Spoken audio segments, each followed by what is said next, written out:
إلهنا مآد لك مليك كل من ملك.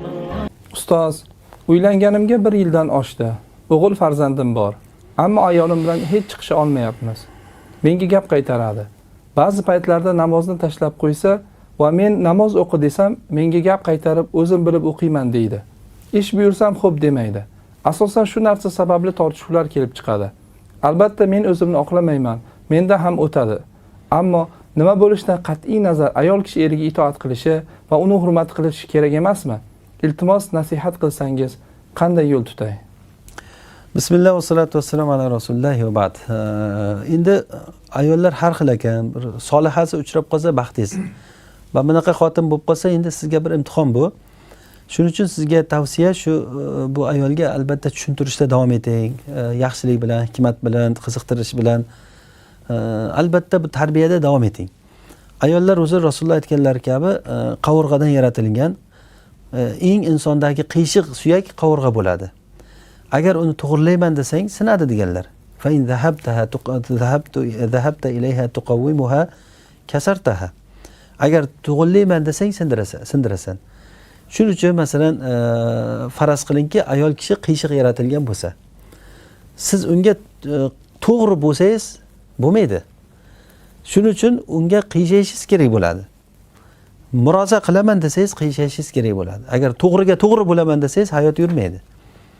Mana bu narsa erkak kishining rujulatini komilligiga kiradiki, agar ayol bilan muomala qila olishni bilsa, komilligiga kiradi bu narsa. Inson shuning uchun hikmatli bo'lish kerak. Ayolni o'sha xulqini yaxshi bilgandan keyin o'shanga qarab muomala qila olish kerak. Xullas bunday holatlarda endi masalan agar itoatsiz bo'lsa, boshqa bo'lsa ko'rish kerak. Ba'zi holatlarda xotinni taloq qilib yuborish holatlarini bilan tavsiya qilinadi.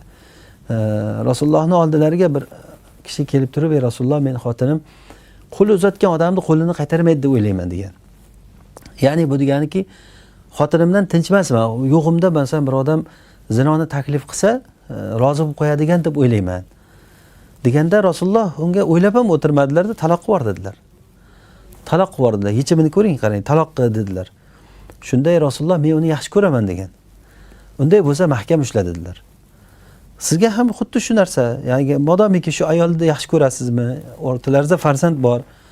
Masalan, bir tomondan har qanday odamda kamchiligi bo'lgan bilan bir tomondan yaxshiligi bo'ladi. Bir tomondan ya'ni bir qanaqadir tomondan yaxshiliklari bo'ladi. O'sha tomonlarni hisoblab ko'ring. Yaxshilik tomonlari yomonligini bosib ketsa, taloq qilmang. Uni to'g'rilashga harakat qiling, doim yaxshilik bilan tavsiya qiling. Asosan ko'proq masalan odamni muruati ko'p o'sha bu narsada mezon bo'ladi deb o'ylayman men.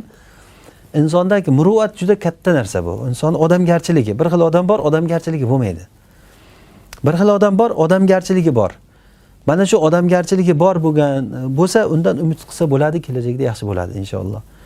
Agar odamgarchiligi bo'lmay xudbin bo'lsa, o'zi masalan qalbi o'zi mankus bo'lib qolgan odam bo'ladi, Alloh asrasin. Bunday odamlardan aloqani uzib yuborish kerak bo'lib qoladi. Sherik bo'lsangiz, sherikchilikni uzib yuborish, oshna bo'lsangiz, o'rtoq bo'lsangiz, o'rtoqchilikni uzib yuborish.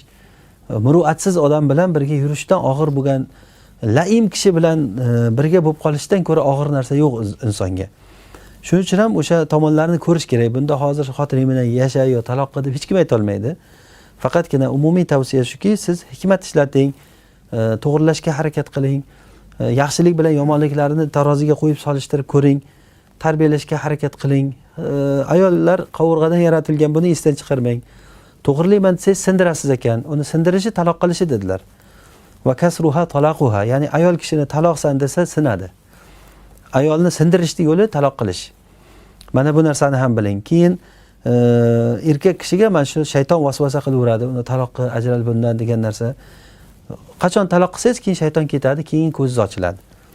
Mana shu tomonlarni o'lchagan holatda bu hamma foyda zararlarni o'lchab, Alloh taolodan so'rab yo'lingizda davom eting.